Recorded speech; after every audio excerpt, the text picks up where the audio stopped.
কলকাতার বনেদিবাড়ির দুর্গাপুজোর মধ্যে অন্যতম পাথুরিঘাটা স্ট্রিটে সারদা সুন্দরী দেবী টেম্পল আনন্দলয়া এস্টেট শ্রী শ্রী শারদেশ্বর শিবলিঙ্গ জিউ মন্দিরের জমিদার স্বর্গীয় অতনু নন্দন ঠাকুর সহধর্মিণী স্বর্গীয় রানী অক্ষয় কুমারী দেবী প্রতিষ্ঠিত দুর্গাপুজো আজও চলে আসছে। নবমীর দিনে পুরোহিতের মন্ত্রোচ্চারণ ও যজ্ঞের মাধ্যমে মা দুর্গার আরাধনা ও বিশেষ পূজার্চনা চলে। 1934 সালে প্রতিষ্ঠিত এই পুজোকে ঘিরে মিলিত হন পরিবারের বিভিন্ন সদস্যরা। এদিনের মহানবমীর পুজোতে উপস্থিত ছিলেন বিধায়ক ও মন্ত্রী ডাক্তার শশী পাজা, ছিলেন স্থানীয় পৌরমাতা মীরা হাজরা, কলকাতা হাইকোর্টের অ্যাডভোকেট অভিজিৎ রায়, অজয় ভট্টাচার্য, অ্যাডভোকেট শিপ্রা ভট্টাচার্য, পুজোর ট্রাস্টি সেবায়িত ঋষিকেশ ভট্টাচার্য সহ অন্যান্যরা। সেবায়িত ঋষিকেশ ভট্টাচার্য জানান, এই পুজো প্রায় 150 বছরের বেশি সময় ধরে চলে আসছে। পুজো উপলক্ষে আগত ভক্তদের মধ্যে মহাপ্রসাদের আয়োজন করা হয়।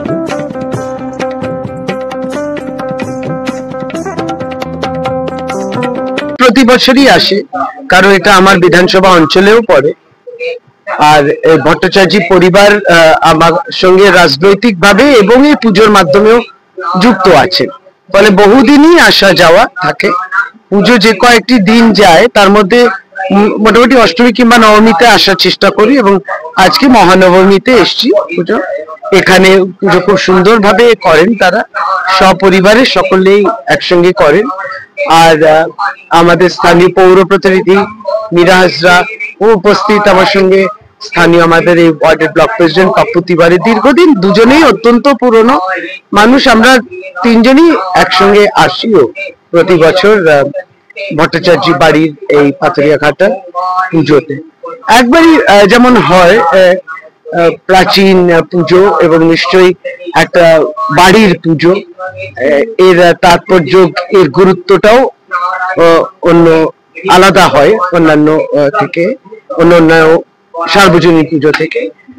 এখানে একবারই বাড়ির যারা আছেন আত্মীয়রা তারা সকলেই থাকেন, এবং আপনিও দেখবেন প্রতিমা একবারই প্রতি বছরই, এটা আর তারা পরিবর্তন করেন।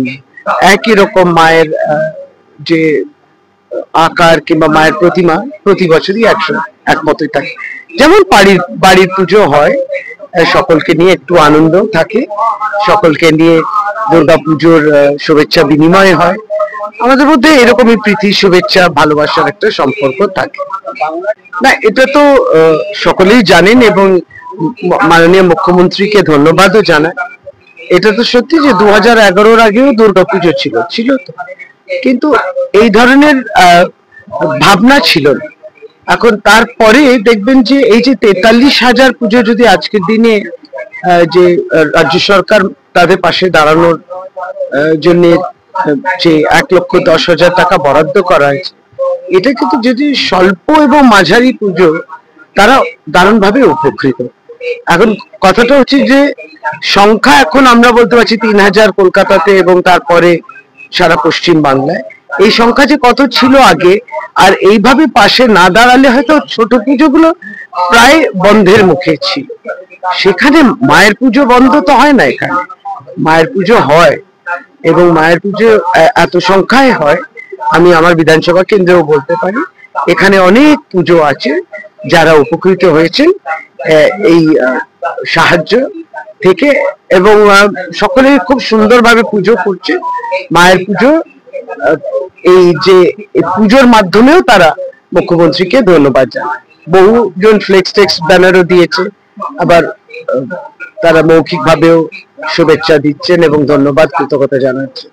সুতরাং পাশে থাকার একটা বিষয়, পুজো তো পুজোর মধ্যে পাশে থেকেছে। এর মধ্যেও যদি অন্য ব্যাখ্যা কেউ দেয় তাহলে দুর্ভাগ্যজনক, যার যেমন রাজনৈতিক কিংবা অন্য চশমা দিয়ে বিষয়টা ব্যাখ্যা করতে চায় তার সুবিধে। আমরা রাজ্য সরকার পক্ষ থেকে যে সাহায্য আসে, পাশে থাকার বার্তা আসে, থানা মারফত প্রত্যেকটি পুজো কমিটির কাছে এই চেকটা পৌঁছে যায়। অত্যন্ত পরিষ্কার পরিচ্ছন্ন ভাবে এই কাজটা হয়। এবার কে মমতা বন্দ্যোপাধ্যায়কে ভোট দিলেন, কে দিলেন না, এই ভোটের রাজনীতি তো তিনি দেখেন না। সমস্ত পুজোর পাশে থাকার বার্তাটাই আছে। এবার কেউ যদি না নিতে চান বলতেই পারেন, দেখুন সাবর্ণ গোত্রের মধ্যে পড়ি, তো আমার সাবর্ণদের যে রীতি রয়েছে বৈষ্ণব মতে পুজো, শাক্ত মতে আমরা করি না, তো সেই রীতি মেনেই পুজো হয়। প্রতিপদ থেকে শুরু হয় মহালয়ার পর থেকে, এবং তারপরে আমাদের পঞ্চমীর দিন দেবীর আমন্ত্রণ অধিবাসটা শুরু হয়, এবং ষষ্ঠীর দিনকে দেবীর প্রাণ প্রতিষ্ঠা এইভাবে শুরু হয়।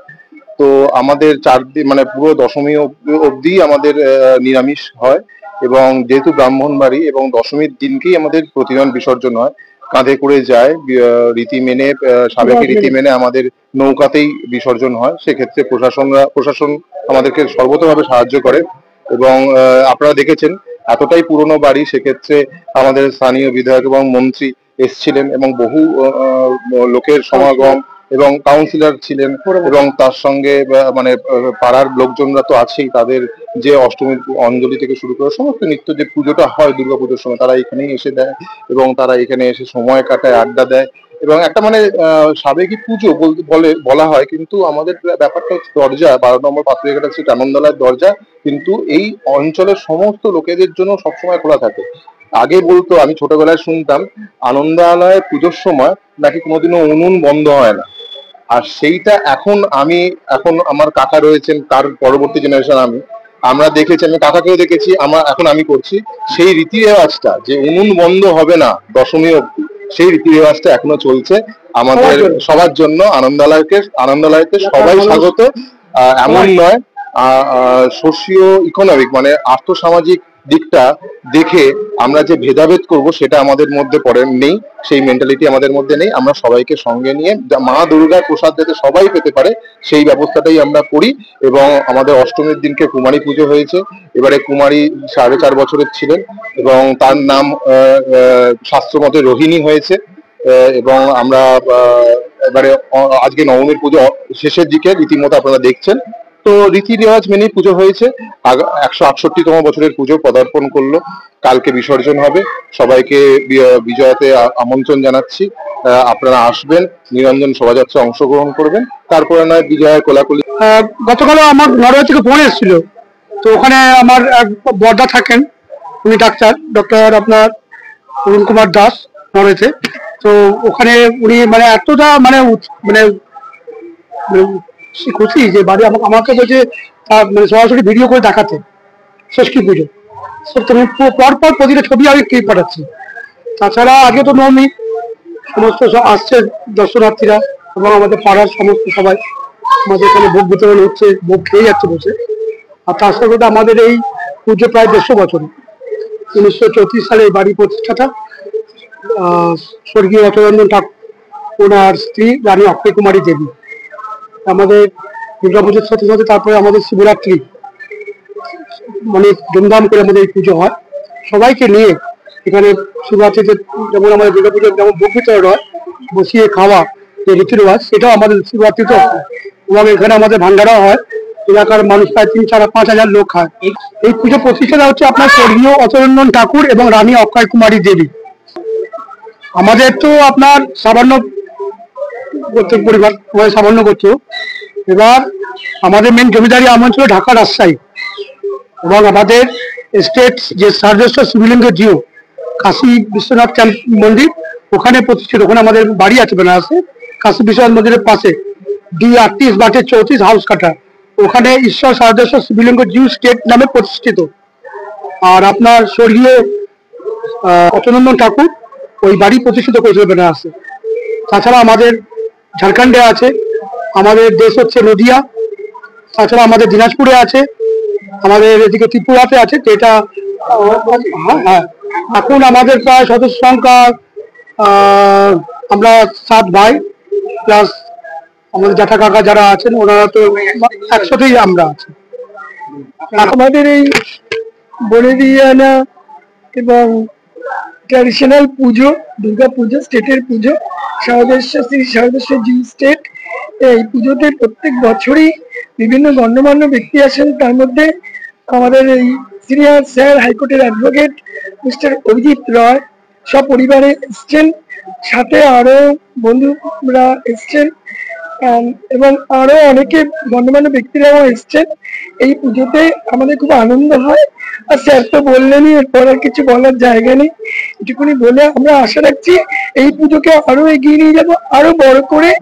সবার কাছে এটাই প্রার্থনা করব, মা আমাদের শুভ শক্তির সূচনা হোক, অশুভ শক্তির বিনাশ হোক, আর সকলেই যেন আমরা সুস্থ থাকি, ভালো থাকি, আমার যেন রক্ষা পাই সমস্ত বিপদ আপদ থেকে, এটাই প্রার্থনা। এই পুজো প্রত্যেক বছরই আসি, কলকাতায় থাকলে প্রত্যেক বছরই আসি এবং সপরিবারে আসি। এবারেও এসেছি, খুব ভালো লাগছে। আমি এখানে জানলাম যে এটা 100 কেন 100-র উপরেই হয়ে গেছে।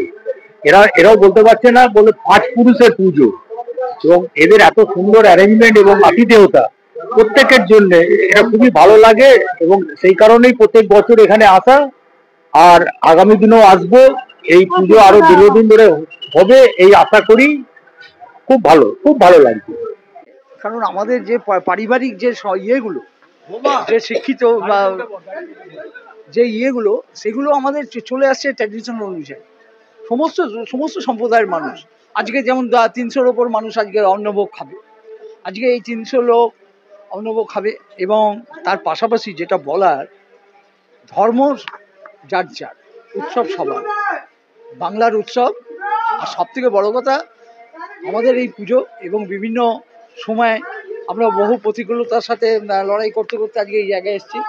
সবাই আসে, সবাই মুখরিত হয় এই উৎসবে। তো সকলকে অভিনন্দন জানাবো। এবং কালকে দশমী মা চলে যাবে, বাড়িটা মানে একটু ফাঁকা হয়ে যাবে। আমরা 7 ভাই এবং আমাদের ভাইপুরা, আমাদের যে পরিবার, একটা যৌথ পরিবার, এই পরিবারটা একটা সুন্দরভাবে আমরা মেনটেন করে চলছি। আজকে দেখুন, বাংলার সংস্কৃতিটাকে, বিশেষ করে এই অঞ্চলের যে সংস্কৃতি আমরা ধরে রাখতে পেরেছি, এটাই আমার কাছে বড় পাওনা।